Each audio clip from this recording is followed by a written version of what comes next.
안녕하세요, 여러분. 성공합시다. 우리에게 일어나는 모든 일에 혹시 하나님의 더블 메시지가 있는 거 아세요? 먼저는 하나님 자녀인 우리에게 메시지가 있고요. 두 번째는 세상 사람들, 하나님을 모르는 세상 사람들에게 주는 메시지가 있어요. 오늘 본문 속에서 확인하고 우리의 삶을 어떻게 살아야 될지 한번 결단해 보도록 해요. 자, 13절. 주님께서는 모세와 아론에게 이스라엘 자손을 이집트 땅에서 인도하여 내라고 명하셨는데 이 사실을 이스라엘 자손에게 알리고 이집트 왕 바로에게도 알리라고 모세와 아론에게 명하셨다. 자, 우리가 앞에서 보니까 모세가 백성들과 또 바로에게 출애굽에 대해서 이야기함으로 해서 백성들에게 노역이 가중되었어요. 그래서 모세를 원망하게 되잖아요. 이 상황에서 하나님은 바로에게 가서 출애굽을 다시 한번 말하라고 얘기해요. 여기에서 모세는 백성들도 자기 말을 안 듣는데 무슨 수로 바로가 자기 말을 듣게 하냐고, 자기는 입이 둔한 자라고 이렇게 얘기하죠. 우리는 모세의 심정이 충분히 이해가 돼요. 그렇잖아요. 아마 속으로 제가 이럴 줄 알았어요. 그러니까 제가 안 온다고 했잖아요. 막 이러고 투덜거렸을지도 모르겠어요. 이에 하나님은요, 거기에 대해서 절대 언급을 하지 않으시고 다시 모세와 아론에게 이스라엘 백성의 출애굽 명령을 백성들과 바로에게 전하라고 얘기해요. 자, 이번에는 말을 담당할 아론도 같이 언급하시죠. 자, 여기 이어서 이제 모세와 아론의 족보가 나오는데요. 14절. 모세와 아론의 조상은 이러하다. 이스라엘의 맏아들 르우벤의 아들은 하녹과 발루와 헤스론과 갈미인데 이들이 르우벤 가문이다. 시몬의 아들들은 여무엘과 야민과 오핫과 야긴과 소알과 가나안 여자가 낳은 아들 사울인데 이들이 시몬 가문이다. 레위의 아들들의 이름은 그 태어난 순서대로 게르손과 고핫과 무나리인데 레위는 137년을 살았다. 게르손의 아들들은 가문별로는 림므와 시므아이다. 고핫의 아들들은 암므람과 이스할과 헤브론과 우시엘인데 고핫은 130년을 살았다. 무라리의 아들들은 마올리와 무시이다. 이들이 세대별로 본 레위 가문이다. 아므람은 자기의 고모 요게벳을 아내로 맞아 아론과 모세를 낳았다. 아므람은 137년을 살았다. 이스할의 아들들은 고라와 네벡과 시그리이다. 우시엘의 아들들은 미사엘과 엘사반과 시드리이다. 아론은 암미나답의 딸이요 나손의 누이인 엘리세바와 결혼하여 나답과 아비후와 엘르아살과 이다말을 낳았다. 고라의 아들들은 아실과 엘가나와 아비아삽인데 이들은 고라 가문이다. 아론의 아들 엘르아살은 브리엘의 한 딸과 결혼하여 비느하스를 낳았다. 이들이 다 가문별로 본 레위 일가의 조상이다. 자, 이 족보를 보니까 레위 지파의 계보가 가장 큰 비중을 차지하고 있어요. 왜 그럴까요? 네, 맞아요. 지금 사명을 감당하는 데 리더로 세워진 모세와 아론이 레위 지파이기 때문이죠. 모세와 아론을 창세기 기록된 이스라엘의 선조들과 그 계보를 연결하면서 그들이 아브라함의 후손이고 하나님의 언약이 세대를 거쳐서 그들을 통해서 신실하게 성취될 것을 말해주고 있는 거예요. 이 사실은 이스라엘 백성들에게 모세와 아론을 리더로 인정하는 데 도움이 될 것이고 사명 감당함에 제동이 걸린 모세에게도 다시 한번 확신하는 계기가 되었을 거예요. 자, 26절. 이스라엘 자손을 부대별로 편성하여 이집트 땅에서 인도하여 내라는 주님의 분부를 받은 이들이 바로 이들 아론과 모세이고 이집트의 왕 바로에게 가서 이스라엘 자손을 내보내 달라고 말한 이들도 바로 이들 모세와 아론이다. 자, 백성에게도 또 바로에게도 가서 하나님의 계획을 얘기하는 역할을 맡았던 사람이 바로 이 아론과 모세라는 것을 밝히면서 그들의 소명을 다시 한번 확인하고 있어요. 자, 28절. 주님께서 이집트 땅에서 모세에게 말씀하실 때이다. 주님께서 모세에게 이르시기를 나는 주다. 너는 내가 너에게 하는 말을 모두 이집트의 임금 바로에게 전하여라 하셨다. 그러나 모세는 주님께 이렇게 대답하였다. 보십시오. 저는 입이 둔하여 말을 할 줄 모릅니다. 바로가 어찌 저의 말을 듣겠습니까? 자, 족보가 끼어들면서 잠시 멈췄던 이야기가 다시 이어지고 있어요. 하나님은 모세에게 사명을 상기시키면서 바로에게 가서 하나님의 계획을 말하라고 명령하세요. 이에 모세는 자기가 말하는 것이 둔해서 바로가 자기 말을 듣지 않을 것이라고 얘기하죠. 사실 모세가 정말 말을 못했을까요? 사도행전 7장 22절에 보면요, 스데반이 모세는 아주 말을 잘하는 사람이라고 말하고 있어요. 모세가 누구예요? 이집트 왕궁에서 자란 왕자 교육을 받은 사람이잖아요. 그러니까 스피치 훈련은 당연히 돼 있었을 것이에요.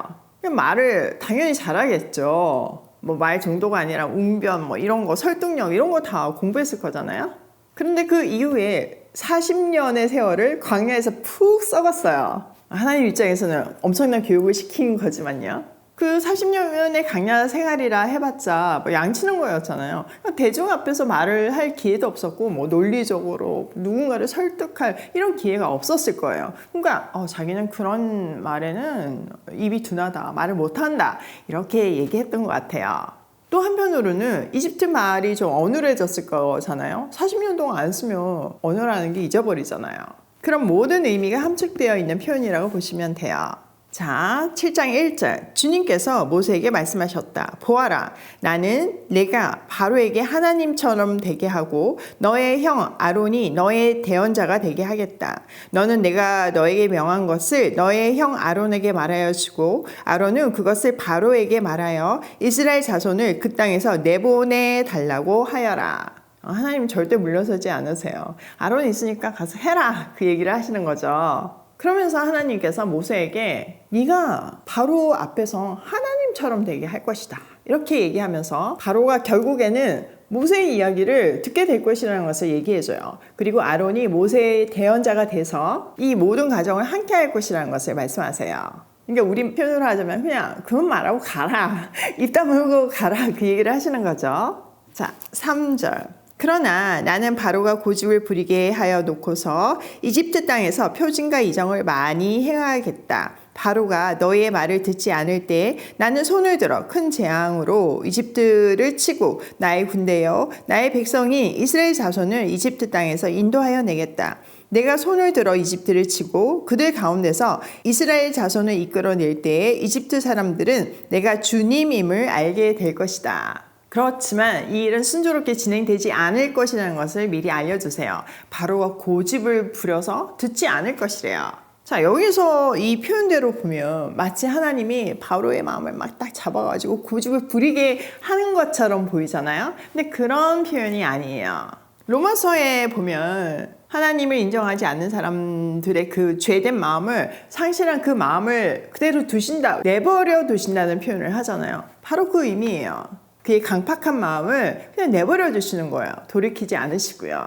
자, 바로가 누구예요? 세상을 대표하는 하나님께 반응하지 않는 영적으로 죽은 사람의 대표예요. 그러니까 그렇게 영적으로 죽은 상태에서 하나님을 거부하는 그 상태로 그냥 내버려 두신다는 얘기죠. 세상 사람들은 하나님이 어디 있어? 이렇게 반응하잖아요. 그래서 앞에 바로가 똑같이 얘기하잖아요. 주가 누구인데 내가 그 말을 듣냐? 이렇게 얘기하잖아요. 그 상태로 그냥 내버려 두신다는 뜻이에요. 근데 그런 거에 비해서는요, 우리는요, 많이 부족하지만 하나님께 반응은 하잖아요. 뭐 때로는 반응해도 안 듣고 무시하기는 하지만, 못 들은 척 하기는 하지만 일단 반응은 하고 찔림은 있잖아요. 이게 엄청난 은혜인 거죠. 자, 이렇게 바로가 모세의 말을 듣지 않고 막 고집을 피울 때 하나님께서는 이집트에 큰 재앙을 내리신대요. 그 재앙들을 통과하면서 결국은 하나님의 군대이자 하나님의 백성인 이스라엘 백성들을 이집트 땅으로부터 인도해 내시겠대요. 이 일을 통해서 이집트 사람들이, 다른 말로는 세상 사람들이 하나님이 주임을 알게 하실 거래요. 모든 하나님의 기적과 구원 사역에는요, 아주 분명한 목적이 있어요. 먼저는 하나님의 백성에게, 두 번째는 세상 모든 사람들에게 하나님이 창조주이시고 세상을 다스리시는 궁극적인 통치자임을 알게 하신대요. 이게 아주 중요한 원리예요. 그러니까 지금 세상에 일어나는 모든 일에는 이 두 가지 의미가 담겨 있는 거죠. 두 가지 의미가 뭐라고요? 네, 먼저는 하나님 자녀들에게 하나님을 더 분명하게 알려주는 것이고, 두 번째는 하나님을 모르는 세상 사람들에게도 하나님을 알려주는 것이에요.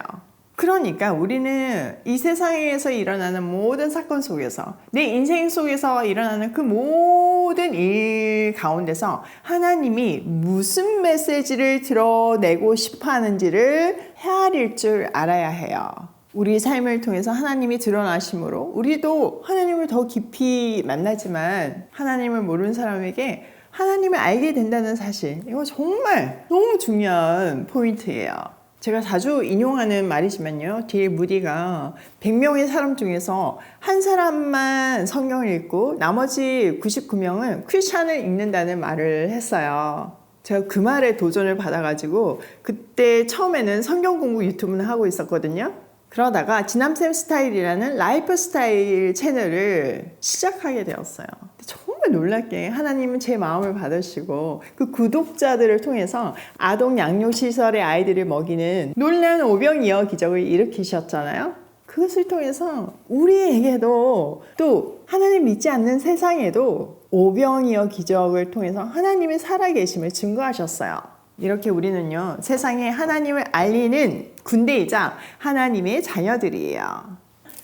6절, 모세와 아론은 주님께서 자기들에게 명하신 대로 하였다. 그들이 바로에게 말할 때 모세의 나이는 80살이고 아론의 나이는 83살이었다. 자, 모세와 아론은 주님께서 명하신 대로 했는데, 그때 그들의 나이가 모세는 80이었고 아론은 83세였대요. 요즘 시대로 따지면 훨씬 더 많은 나이로 느낄 수 있을 거예요. 한 150세? 그러니까 아무도 나이 탓할 수 없어요. 내가 나이가 많아서 하나님 일 못한다, 이거 있을 수 없는 일이에요. 자, 오늘 내용을 우리 삶에 한번 적용을 해보면요, 첫 번째, 모든 사건 속에서 하나님이 드러나신다. 더블 메시지가 주어지죠. 하나님의 자녀에게, 세상 사람들에게. 두 번째, 우리는 하나님의 군대이자 자녀이다. 그러니까 정말 이 성경을 보면요, 하나님의 모든 관심은 하나님의 군대이자 하나님의 자녀인 우리에게 집중되어 있어요. 그거의 절정이 십자가죠. 그러니까 하나님의 관심을 집중적으로 받고 있는 우리는요, 하나님의 군대이자 하나님의 자녀답게 살아야 하는 거예요. 사랑 엄청 받는 그 높은 자존감을 가지고요. 세 번째, 나이 탓할 수 없다. 아시겠죠? 우리 나이 탓 할 수 없어요. 오늘도 모든 사건 속에서 드러나시는 하나님의 메시지를 읽고 전하며 하나님의 자녀다운 발걸음으로 고고싱해요.